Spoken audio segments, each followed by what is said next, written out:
Welcome back to Travels with Alicia. I have returned recently from a 3-week trip to Vietnam. And Vietnam now is the #1 budget travel destination. I went with my sister and her husband, and we had an incredible time. So in this episode, I'm going to talk about the beautiful and vibrant country of Vietnam and some travel planning tips. And then in future episodes, I'll cover the 5 destinations that we visited. So first, let's just talk about some facts and quick history of Vietnam. Vietnam is located in Southeast Asia. China is right to the north, and Laos and Cambodia are to the west. The east is ocean. It's the China Sea. Vietnam is so long and narrow. It's actually over 3,500 kilometers, and all of that is a coastline with the China Sea. So Vietnam is actually 2 words, Viet and Nam. In ancient Chinese, Viet was used to describe the group of people from outside of their country's borders, and Nam meant to the south. So in Chinese, Vietnam would have meant the people to the south of our country. And today, the 2-word variant is still used by Vietnamese nationals and neighboring countries. It's actually the West that has changed it into 1 word. Vietnam has really changed over the years. Today, it's a major exporter of food. It exports lots of seafood, but also coffee and tea. They're the #2 coffee producer in the whole world after Brazil. And when you're in Vietnam, this is something that'll become very evident to you. There are like 2 to 3 coffee shops on every single corner. And their coffee shops have huge menus. It's not like just getting a coffee or a cappuccino. They have all those things, but they also have many regional specialties. They have egg coffee, salt coffee, coconut coffee, and the coffee in Vietnam is first class. It's definitely something that if you're a coffee lover, you will really enjoy the coffee shops of Vietnam. Other major products are cashews.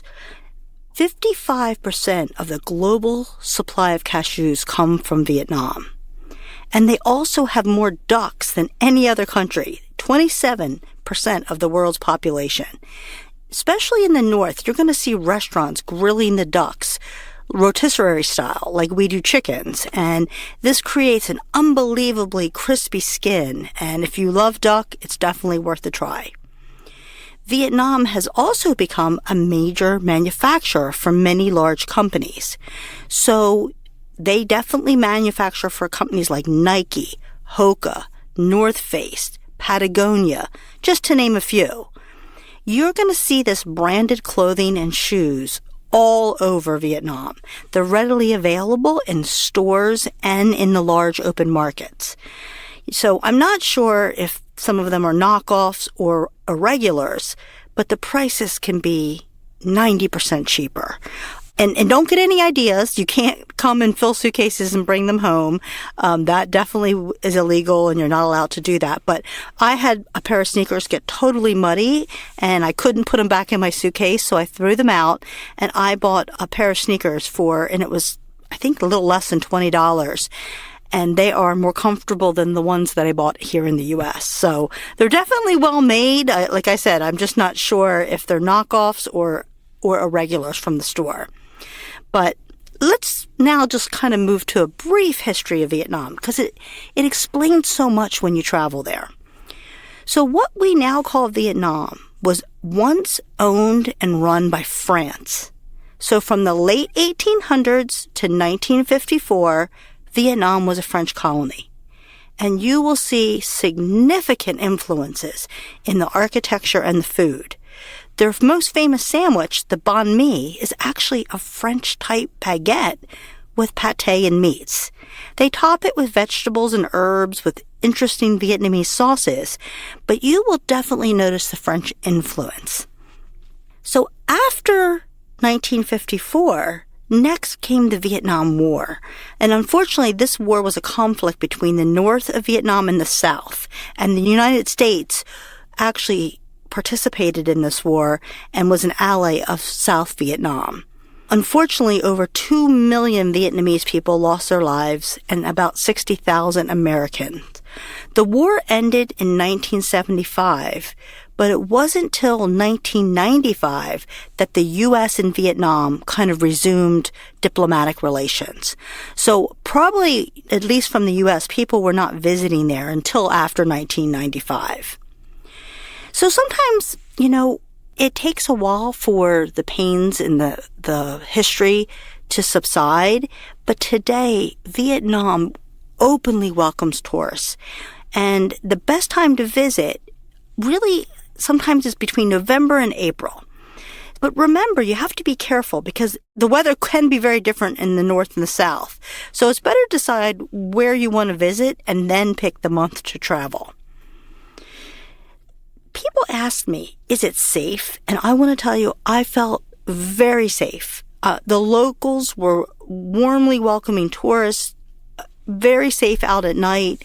Never once did I ever feel uncomfortable day or night walking around any of the cities or any of the places I went in Vietnam. I will say, English is not widely spoken. In some of the nicer hotels, yes, you'll find people speaking English, but overall it's not very good, but we got along just fine. As I mentioned earlier, many of the 2024 travel lists have Vietnam at number 1 or very close to the top. It is such an inexpensive travel destination for Westerners. But it's not only inexpensive, it's actually a really good value. So it's not just good to go to somewhere because it's inexpensive. You want to make sure that there's nice places to stay, wonderful food, and things to see. And Vietnam has all of this. They have many, many 5-star hotels in all the destinations that we went to. This trip was kind of a special treat. My sister and I had really consciously decided, given, that we knew that it was very budget friendly, that we were going to enjoy the higher end hotels. And so we had an opportunity to stay at many amazing 5-star hotels. And these all included great buffet breakfasts. I mean, think like Las Vegas style buffets. These breakfast buffets were extremely large at these hotels. They served all different food, Western food, Asian food, all different type of Asian food, not just Vietnamese. And it wasn't just breakfast food. So what really made it special is that there was a lot of dishes and things we wanted to try, and we were actually able to try a lot of them on the breakfast buffets. And then if we liked it, we could order them out later at dinner or when we were out eating outside of the hotel. An example of this was there was a fish soup at breakfast, and I had heard about this fish soup. It was a sour fish soup, and it sounded really not appealing, but the descriptions, it's one of their best soups, and we were in northern Vietnam, and they had it at the breakfast buffet, and there was a huge line for it, so I said, I know it must be good. And there's a little risk trying something at a breakfast buffet, because if you don't like it, you don't have to eat it. And I did try it, and I absolutely loved it. It was one of my favorite meals that I had in Vietnam. It was a crispy fish with broth, and the broth was a little sour, but somehow I really liked it. I guess the description of it didn't do it justice, I'll put it that way. And then it had noodles, and then, as always, Vietnam serves lots of fresh herbs and greens to put with your soups. So it was wonderful. The food to me was healthier than other Asian countries that I visited. They had basil, mint, and so many different herbs that I had never even heard of. I will mention that I don't know that Vietnam is as hygienic as, say, Thailand, or definitely not up to Japan standards. But always use your judgment. I mean, don't eat street food that's been out in the sun all day, sitting there, that's not on ice. Make sure food's cooked in front of you. I would definitely say bring Imodium and Pepto-Bismol and things like that, but don't let it stop you. I remember someone said, don't eat anything raw, don't eat any of the greens. Well, that's half the food. I mean, it's not really possible. So We did have amazing food, and I definitely would recommend trying many different dishes. So transportation. I thought the transportation in Vietnam was fantastic. We used flights, like we did an inter-Vietnam flight. Very inexpensive. They have buses. They have trains. We used private drivers. Grab was available in almost everywhere we went, and it was easy and so inexpensive. We didn't have any issues with transportation, and anything we wanted to do, there was many options for transportation. I think I want to mention one thing to you, or a place that I did not know existed in Vietnam, and it was part of my research, and you don't hear very much of it. Vietnam has the largest cave in the whole world. It wasn't discovered until 1991, but it's about 3 miles in length, about 700 feet high, and maybe about 500 feet wide. And they have a wall inside this cave that they kind of say it's like the Great Wall of Vietnam. So this is an amazing place that's just recently been discovered. But right now, only 1,000 people can visit it a year, which is not a lot of people. And it's about $3,000 a person to go to this cave. So given how exclusive it is, I guess I don't think that's very expensive. But there is only one tour operator that's allowed to bring visitors into this cave, and it's Oxalis Adventure, Oxalis. So if you are a person who really likes that type of thing, it's something to look into, and I'm not sure if it'll be more readily available for tourists later, but right now it's very, very limited. So Vietnam is mainly Buddhist. There's beautiful temples and shrines everywhere. It's a country that's a very peaceful people, which is funny because it kind of conflicts with the crazy motorbike scene, but motorbikes are the way most locals get around.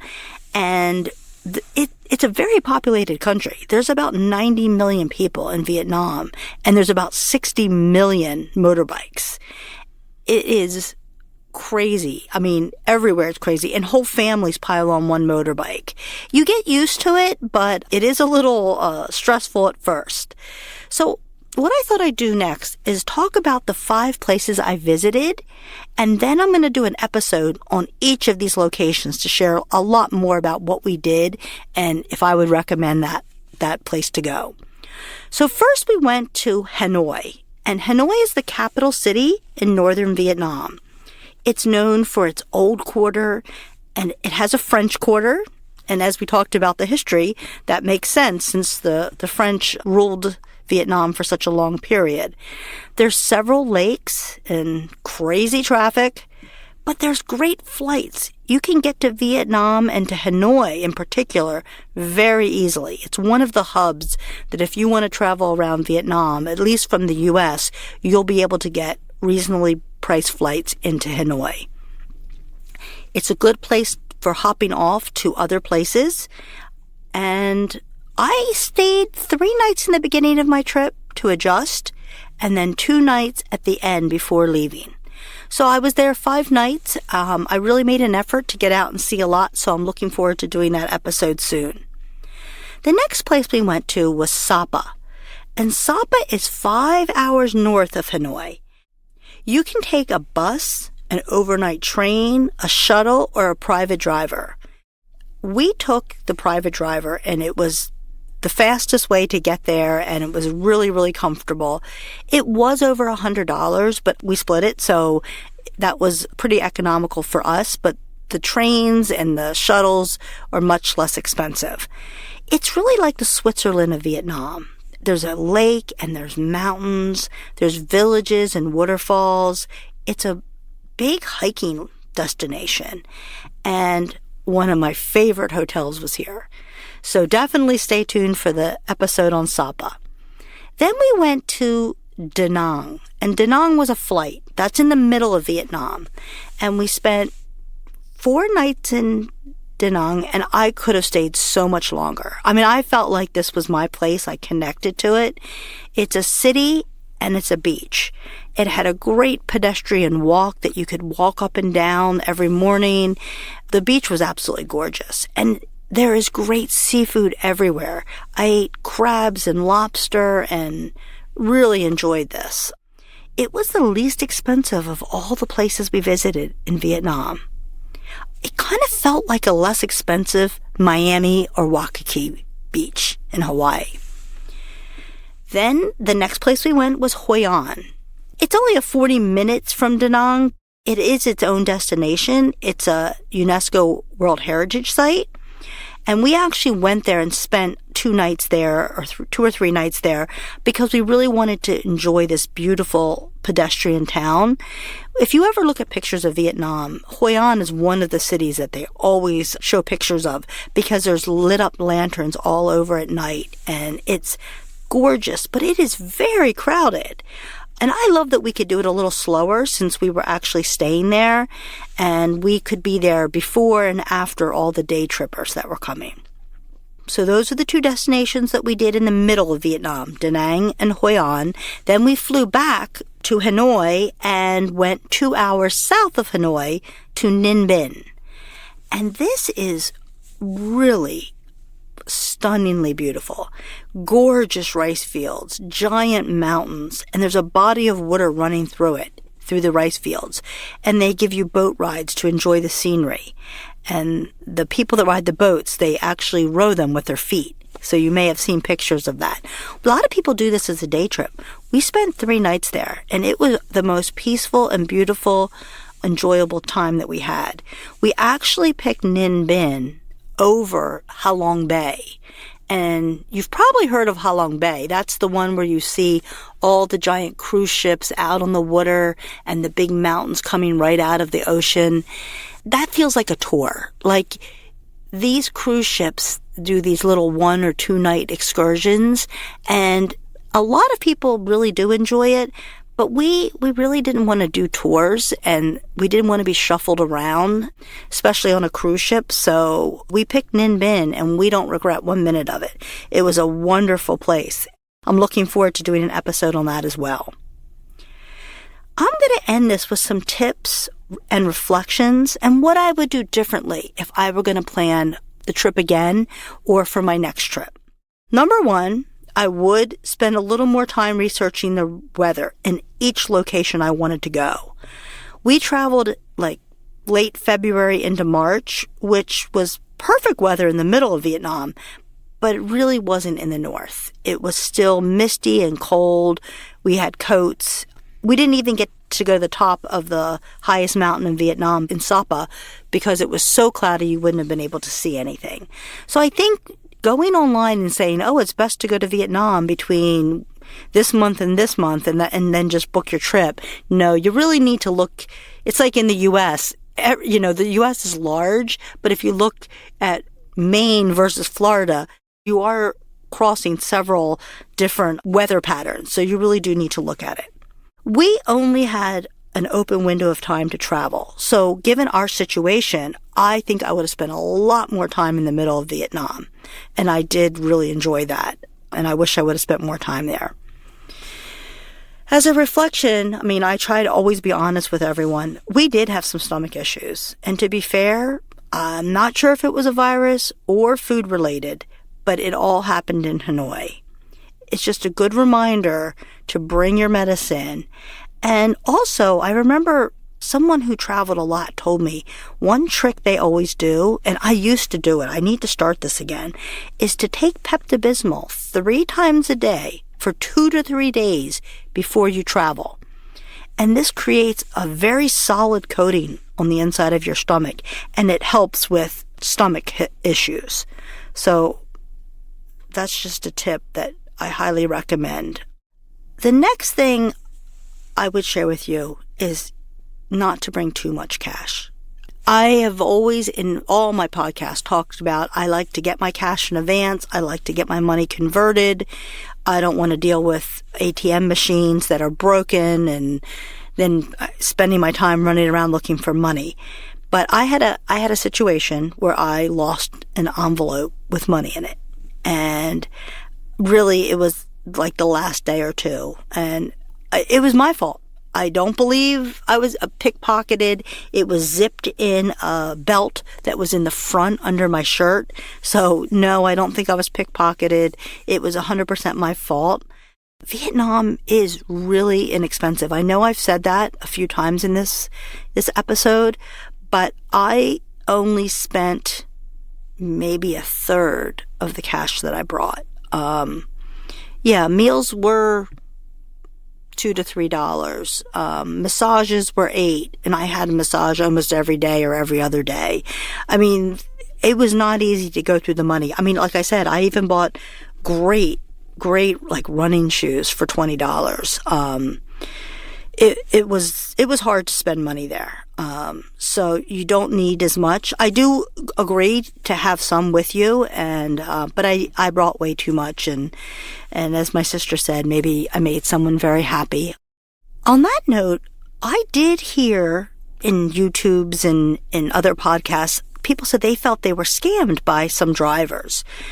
I did not have that experience. We had an overall very positive experience. But I did follow the advice that I heard. When you're using Grab, it said to make sure the driver starts the ride when you get in and make sure he stops it when you get out. So I never got out of the Grab until they actually stopped it. And I would, even though they sometimes didn't speak English, I would say, I would show them, stop the thing. I need to tip you. And they did, always do it. But I've heard some people, the people that were unhappy, the driver wouldn't stop it and he would drive around a little while longer.